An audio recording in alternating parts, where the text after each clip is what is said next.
Kembali bersama kami di Prime Time News. Saya kembali kepada Prof. Zulis. Prof. Zulis, BPOM sudah mengumumkan ada 5 obat sirup yang diketahui tercemar etilen glikol dan ini kemudian sudah dilarang sementara untuk diedarkan. Banyak orang tua yang khawatir. Prof. Zulis, saya ingin bertanya Prof, apabila tidak bergejala dan kemudian penggunaan dari 5 obat ini kepada anaknya itu sesuai dengan anjuran dalam kemasan, apakah ini bisa dikatakan aman begitu? Kalau tidak bergejala ya, artinya tidak ada dampak, saya kira ya mungkin saja masih aman. Karena tadi ya, proses terjadinya toksisitas pada penggunaan etilen glikol itu kan melalui proses metabolisme. Jadi setelah masuk dalam tubuh, dia akan diuraikan menjadi asam glikolat, menjadi asam oksalat begitu. Sementara proses metabolisme itu satu dengan yang lain itu bisa berbeda-beda kecepatannya begitu ya. Sehingga mungkin ada yang mereka kecepatannya besar sehingga menghasilkan metabolit yang toksik tersebut. Tetapi ada mungkin dengan kadar yang sama dia tidak menghasilkan metabolit sehingga mungkin saja dia menjadi lebih aman. Tetapi jadi selama obatnya bagus ya, Mas Egan ya, artinya secara kualitasnya bagus sebetulnya nggak ada masalah. Tetapi memang jika ada impurities yang berlebihan, artinya di atas ambang ya, tetap ada potensi apalagi jika menggunakannya misalnya volumenya lebih banyak dari yang seharusnya begitu. Baik, Pak Rustam, kalau misalnya memang etilen glikol ini punya potensi berbahaya begitu ya, pencemarannya ini yang kemudian dikhawatirkan, kenapa kemudian ini bisa ditemukan di sejumlah produk obat pada anak, Pak Rustam? Karena memang itu udah alamiah sih, Mas.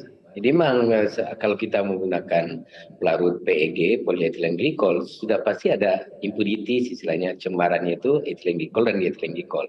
Itu nggak bisa dihindari. Cuma kan perusahaan farmasi sudah berupaya bahwasanya cemarannya itu di bawah nilai toleransi yang diedarkan kan gitu. Jadi aman, dan tuh selama ini juga aman tuh dikonsumsi oleh masyarakat. Jadi baru ini aja kita terkaget-kaget kok ada dugaan disebabkan oleh sirup obat tersebut, dan selama ini cukup aman karena produk yang diproduksi itu sudah melalui proses pengujian yang ketat di industri farmasi sendiri, kemudian produksinya juga sudah mengikuti cara pembuatan obat yang baik. Jadi sejauh kami para apoteker di industri farmasi itu sudah menjamin kualitasnya untuk sebelum dilepaskan ke pasar untuk dikonsumsi oleh masyarakat. Jadi tidak ada masalah sebenarnya adanya EG dan DEG yang di bawah nilai toleransi. Yang bisa kemudian membuat cemaran EG itu apa sih Pak Rustam? Ini karena ada reaksi kimia sama proses produksi kan Mas. Jadi akhirnya memunculkan adanya senyawa EG dan DEG dari proses produksinya itu. Tapi kan itu sudah diperkirakan jumlahnya di bawah nilai toleransi. Saya ke Prof. Zulis. Prof. Zulis, kalau misalnya memang EG ini punya potensi ya untuk tercemar begitu dan ini yang menjadi penyebab gagal ginjal akut pada anak, kenapa kemudian tidak dilarang total saja begitu supaya kemudian mengeliminir resiko ini? Sebetulnya EG dan DEG memang sudah dilarang sebetulnya, tapi tadi dilarang ketika di atas ambang toleransi begitu. Karena tadi yang disampaikan oleh Pak Novendri bahwa itu alamiah terjadi ketika proses pembuatan propilen glikol yang itu memang adalah suatu zat kosolven yang dipakai itu secara tidak langsung ada cemarannya itu. Jadi proses itu adalah proses yang terjadi secara alami begitu loh. Tetapi itu sudah diprediksi oleh ahlinya begitu, sehingga makanya ada aturan tadi disampaikan oleh Pak Novendri bahwa Pharmacopeia Indonesia maupun US Pharmacopeia dan Pharmacopeia yang diacu oleh industri farmasi itu sudah mensyaratkan, misalnya DEG dan EG pada propilen glikol maksimal 0,1% misalnya, itu sudah jelas begitu. Sehingga sebetulnya sarannya adalah para industri farmasi harus memastikan kualitas dari bahan bakunya sebelum diformulasi.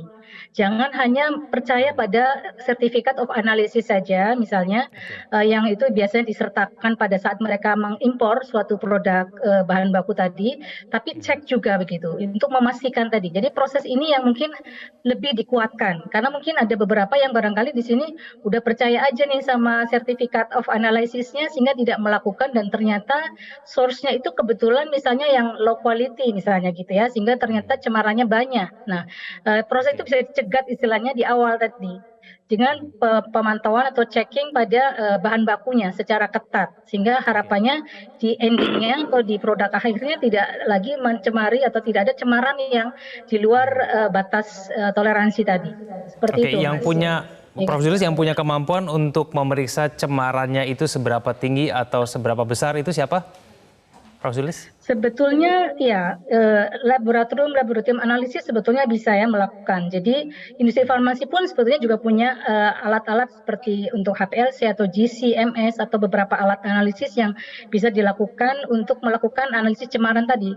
Kalau misalnya kurang percaya, misalnya itu bisa saja melakukan analisis di lembaga-lembaga yang untuk melakukan analisis. Banyak sebetulnya laboratorium-laboratorium yang bisa melakukan analisis kimia ya untuk kadar tertentu seperti itu. Kalau ingin memastikan, sehingga sangat mungkin untuk industri farmasi melakukannya. Diharapkan tadi di awal itu dicegat ya, artinya kualitas bahan bakunya itu harus yang bagus, sehingga harapannya endingnya atau di hasil akhirnya tidak ada cemaran yang melebihi batas ambang toleransi. Begitu, Mas. Pak Rustam, penelitian mengenai jumlah cemaran dalam obat ini dilakukan tidak di tingkat apoteker sebelum kemudian diberikan kepada masyarakat?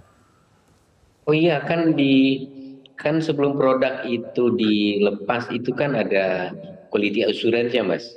Jadi sudah ada pemeriksaan sebelum obat itu dilepas ke pasaran. Setiap batch-nya diperiksa, jadi ada datanya dan itu dilaporkan ke Badan POM. Jadi obat yang dikirim ke pasar itu atau ke sarana kesehatan itu yang dilepas dari industri farmasi sudah pasti dalam kondisi aman. Jadi sudah melalui proses pengujian quality assurance dari industri farmasi itu sendiri. Oke, baik. Pak Rustam dan juga Prof. Zulis, kita akan tunggu nanti hasil kajian selanjutnya dari Kemenkes supaya kemudian masyarakat bisa terhindar dari penyakit gagal ginjal akut pada anak. Terima kasih Prof, terima kasih Pak Rustam telah bergabung bersama kami. Setengah 30 detik boleh. Saja harapan saya kepada Pak Kapolri, Mas Kevin. Saat ini sebenarnya di dunia farmasi itu penarikan produk itu sudah ada prosedurnya. Ini produk yang dinyatakan ditarik oleh Badan POM maka akan memerintahkan kepada distributornya untuk menarik semua produk. Jadi mohon kiranya tidak usah perlu repot-repot teman-teman dari kepolisian yang menarik. Karena sehari ini kami dapatkan laporan cukup banyak, teman-teman kepolisian datang ke apotek untuk membantu menarik, justru itu menimbulkan rasa tidak nyaman dan kekhawatiran dari teman-teman. Ini harapan kami kepada Kapolri, serahkan kepada kami akan kembalikan ke distributor yang tempat kami memesan obat-obat tersebut untuk dikembalikan ke produsennya untuk kemudian dimusnahkan. Itu Mas Kevin harapan kami dari Ikatan Apoteker Indonesia pada Pak Kapolri. Terima kasih. Otomatis langsung dikembalikan begitu ya. Baik, terima kasih Pak Rustam, terima kasih Prof. Zulis telah bergabung sama kami di Prime Time. Selamat malam.